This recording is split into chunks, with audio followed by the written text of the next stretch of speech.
What up? Welcome to the first ever episode of DubLife-The Beloved Podcast. Kainen, Bozeman. Thanks so much for coming in, man. This podcast has been kind of a dream of mine for the last couple of years. But I want to interview people who inspire me to continue to dream myself. I just want to tell you, man, and pour into you that you're inspiring. That you're somebody that I have seen since day one. I just want to celebrate you, and I want the world to know. I want people who are connected to me to know who you are. I watch you, how you carry yourself, how you operate, how you talk to your teammates. First and foremost, you're kind and you're caring and you're loving. But when it comes to competition, you say what you mean and you mean what you say. Tell me a little bit about how you see that kind of leadership and your style of leadership. I mean, I feel like, the way I've always carried myself whenever I'm playing sports is that if I'm not at the top of my game, then nothing else is going to work, and that means not just my abilities that I'm putting on the field, but holding each other accountable. And we had that team meeting during about halfway through the football season, and accountability was our big point of discussion. So I think even the whole team had a big part of making sure everybody was doing what they're supposed to be doing, and if we saw each other slacking off, then we said something to each other. and that's what I've noticed about you is like you have no fear in saying what needs to be said, and you can because you actually do it first. And I was talking to Coach Burns this morning. I was like, not only does Kainen say it, he does it first. You don't ask anybody to do anything that you're not willing to do first, but you say it in a way that's it's motivating. Mm-hmm. Like when you speak, it matters and they listen. When did you start to know that you was going to be a leader? Like, is it something you always wanted to do, or is it something that just as you get older and as you've grown physically and as a man that it just kind of you adapted into that role? Yeah, I mean, when I was younger, I grew and in the middle of nowhere. But when I was younger, I wasn't a very vocal person. I mean, I talked a lot, mm-hmm. but I was never going to be like, hey man, you need to do this better, do this, or, I mean, I think just the fact that I came here and I got the opportunity to be a quarterback, mm-hmm. which is what I've always wanted to do. So then I knew right then that I couldn't waste a second without being the best leader that I could possibly be. Speaking of coming here, I mean, you were at Oxford, one of the premier programs in the state. Top-notch facilities, top-notch coaches. Really, a lot of people would dream of getting to play for a school and a team like Oxford. And you had success. You were actually on the field making plays in a 6A semifinal team the year before. And then you make the move to transfer here, and I think a lot of us have this question, but what makes someone leave a place like that, a program like that, to come to a place that's completely new, the second year of a school's existence, first year of a school's program? When you got here, we literally had barely enough to make a team, mm-hmm. if that. But you saw something and you felt something and you dared to make a move that honestly just blows my mind. Tell me a little bit about that, what that process was like and what your thinking was. So originally, our family's goal, especially my mom, was for me and Eli to be on the same team for baseball, and he'd get to pitch and I get to catch. Mm-hmm. So I knew for his senior year, he was already over here, so I was going to come over. If I'm being honest, I really didn't plan on staying here. I had already talked about I was probably just going to go back to Oxford or whatever, and then I got here for a little while, and even just the fact of like starting off every day with devotion, my mindset slowly started to change, and I started to realize, man, life's so much bigger than sports. It's more bigger than school. Yeah. And it got to the points where I was, once I stepped foot in here and I got done with my first semester here, I was like, man, the presence of God is. I was like, I don't want to lose it. And I don't want to leave this place. Right. So and then I realized on baseball, me and my brother had such a huge opportunity to lead everybody else around us. So we ended up making it to the semifinals. Should have made it to state, but mm-hmm. I mean, it was just. And then I prayed about it a lot. I mean, of course, there's bigger opportunities, but I knew that right here was where God wanted me to be. Talk about the bond that you and Eli have. Like, he's a year older. What is it like having Eli as your brother? our biggest thing for each other was definitely competitiveness. All the way growing up, anything we did against each other was a competition. Even now, today, a couple days ago, we went and ran 60s, and he ran one first, and then I was a little bit slower than him, and then I ran again, and I beat him, and then he ran again, and he beat me, and then I ran again, and I tied him. I mean, it was just, it's more than a blessing I can't even describe about having Eli as an older brother. I mean, he was so big to look up to. I grew up watching him. I saw, and I mean, honestly, it kind of stinks for him because he didn't have somebody like himself to grow up. Look, right. I grew up at a ball field 24/7 watching him play baseball. I watched him grew up playing football. I watched him when I was younger. I was the one that I sat in my room. I was the weird iPad kid or whatever. I didn't really do nothing. And Eli was outside at 8 years old doing kettlebell swings, push-ups, and pull-ups with my dad. And just watching him, I mean, he was probably my biggest motivation. I saw him perform, and I saw what he was able to accomplish, and I was like, man, if I put in the same amount of work he does, then I can do the same thing. So talk a little bit about your sister. I know you have a sister that's an athlete as well, and a collegiate athlete at that. Yeah, she's been really successful in what she wanted to accomplish. She went to Coastal Alabama. She as a freshman she got some reps on the volleyball team. She ended up getting injured about halfway through, but I mean, even her, she was a lot bigger than me and Eli growing up. So she bullied us and pushed us around and everything, and then we finally grew up, and then she wasn't able to do it no more. But then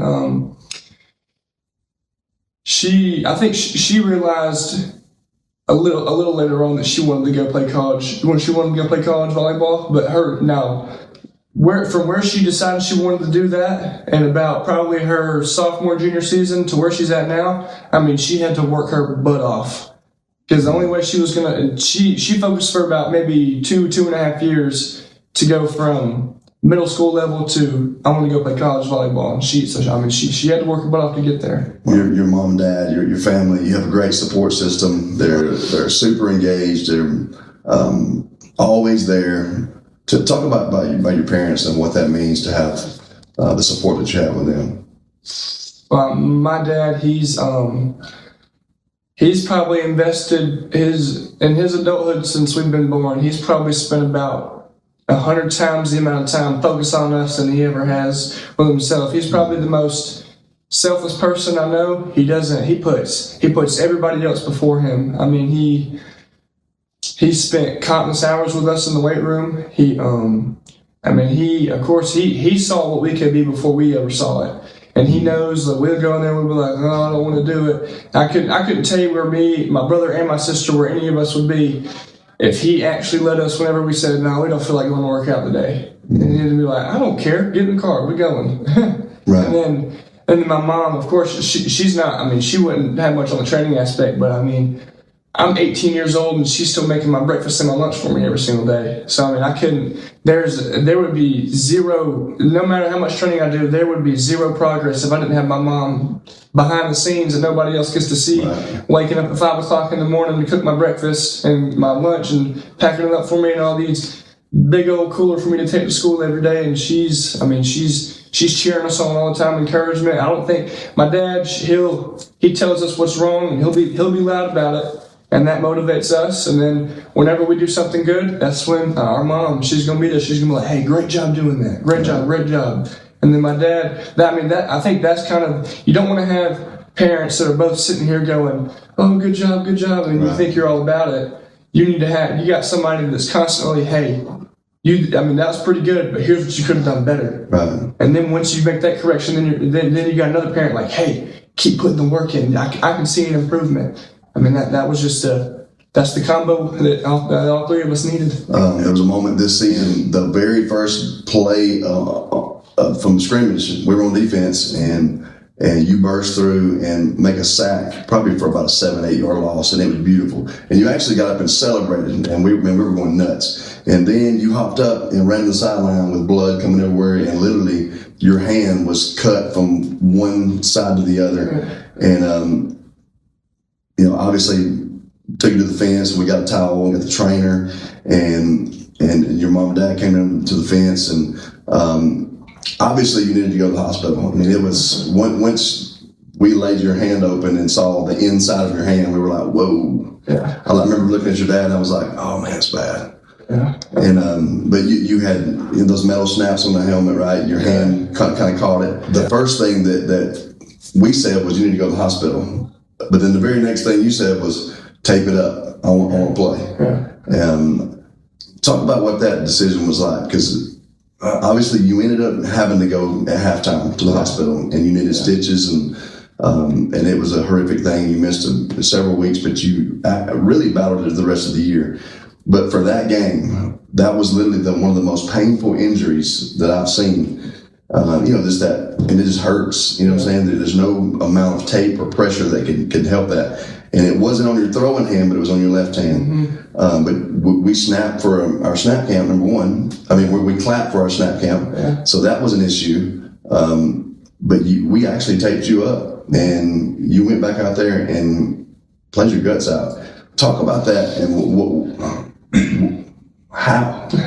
Well, I knew that game for us, that was probably because that was a region game. We knew they were good, so that was probably the most important game that we needed to have for region. All these other teams, I mean, we played other teams that we knew was like, hey, it's going to be really, really tough to beat these guys. But we playing against Crenshaw, we knew like, hey, this is a team we can compete with. So I think it was originally my dad. He was like, you just tape it up, go over there and see if you can take a snap, go back. I'll let you play for a little while and see what happens. If it gets too out of hand, then we're just going to go ahead and leave. But I mean, it was, and I had to know, because I took a couple hits while I was out there, and I was like, man, this hurts so bad. I really didn't.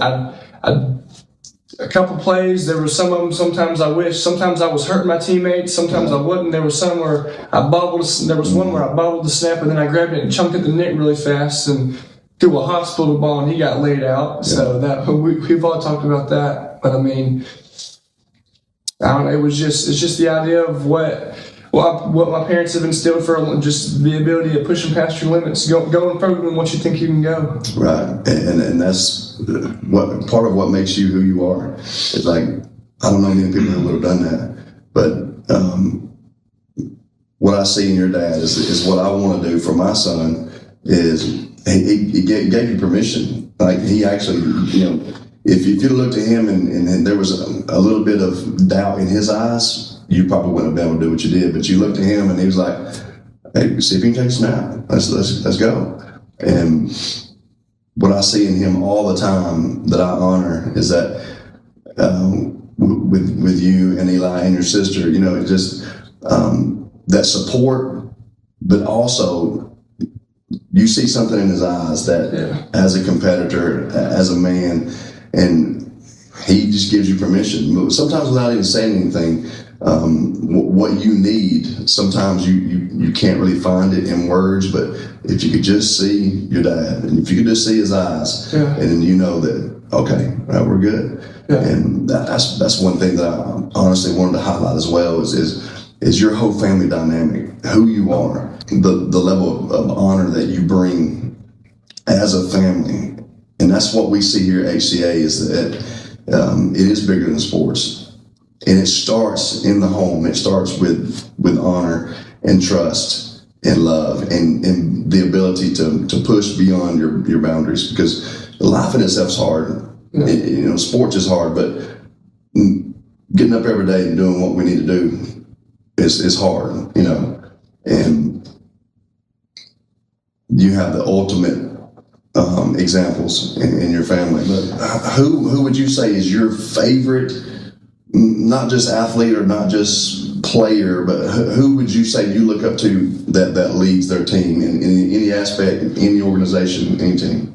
Well, he doesn't play anymore, but so everybody, I mean, of course you would hear any Christian athlete say Tim Tebow, right. But like, my favorite thing, when he had that interview when they got beat, and he comes out into the press conference after the game and he makes a promise, and he was like, "I promise you will never see You will never see a quarterback push his team any harder than I will push my team. You will never see a team work harder than this team we're about to have right here. You're never going to see anybody that's about to give more than what they can give during a game than what you're going to see from this team right here. And it was just, I mean, it goes back to the same idea of just going further than what you think you can go. Because if you have your mindset on a limit, but then if you have the right mindset of, hey, there is no limit, and you pass what you originally thought you could do, I mean, then you've got ultimate. That's where confidence comes from. Right. Is when you stop setting a limit for yourself and you just go as high as you can go.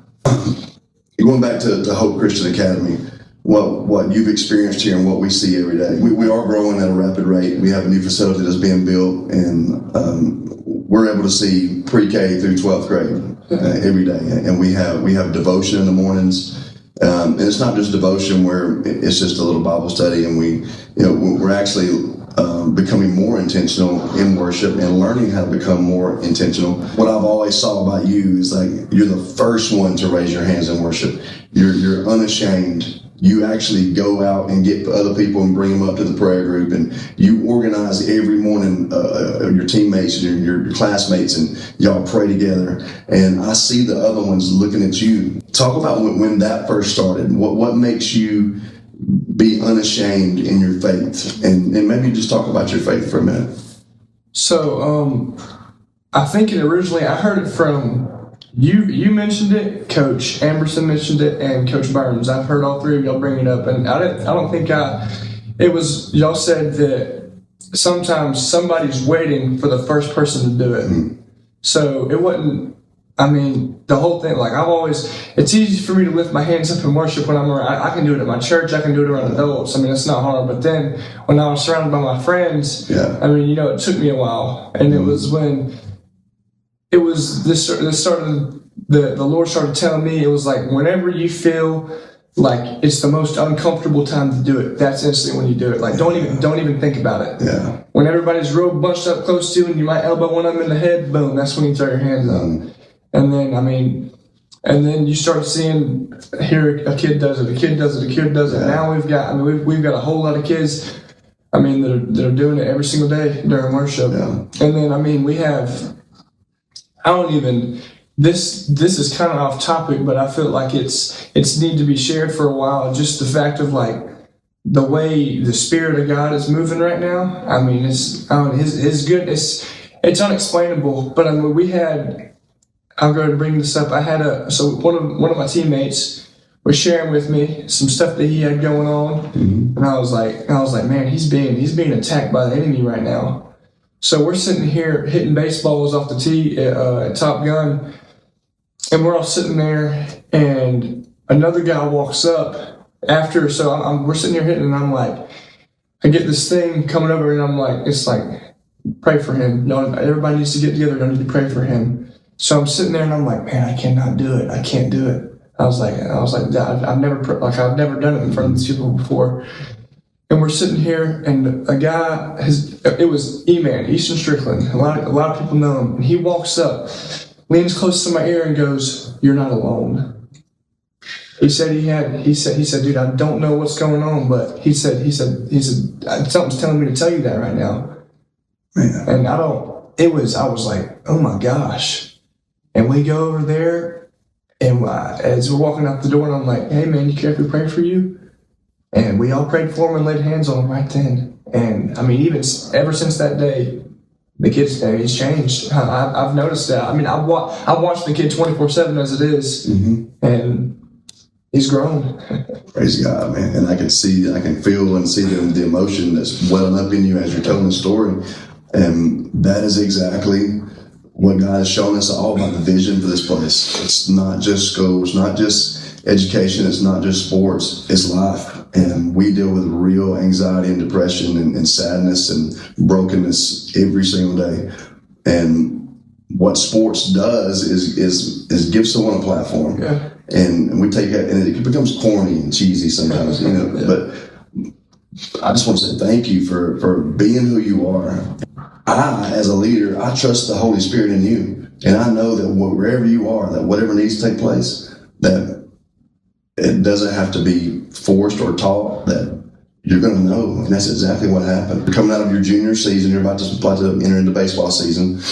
That's a really fun time around here. It's really exciting. I know you're starting to get some attention in the recruiting world. What is your vision? What's your goals? And what's your heart's desire moving forward? Especially for my senior year, we've all talked about it. Our goal is to win state in all three sports: in basketball, baseball, football. Mm-hmm. I mean, that's our biggest goal right now, and we know it's going to take a lot of guys. Can't be slacking off there, and we've all held each other accountable. I've had guys get on me for doing something. They're like, "Bro, you know you can do better than that." And I've got on plenty of guys, and I'm like, "You're not putting in enough effort that I know you can put in right now." I think what makes the difference is that, of course, I mean, for a second, you'll get a little back and forth. But we all are. The great thing about our teams, our athletes, is that they're willing to listen to each other. Mm-hmm.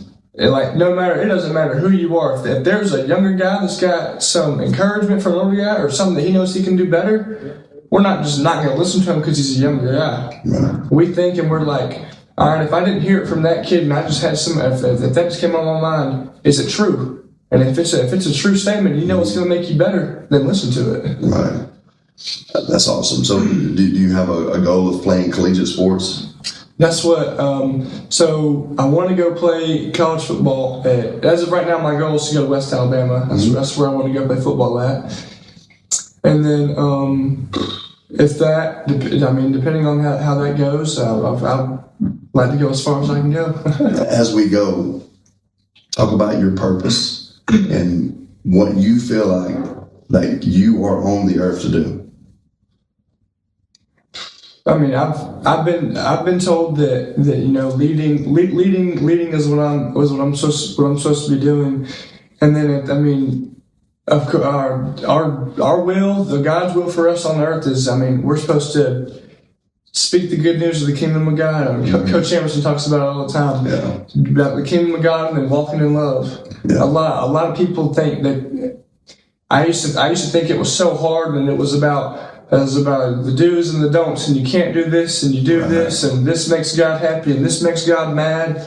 And it was just the fact of, instead of worrying about all the do's and don'ts, it was just, his purpose for me is just to seek Him. If you seek Him with all your heart, and then you start walking in His love, and you got everything falls into place. It's not you got to go get love, and then you figure out peace and then joy.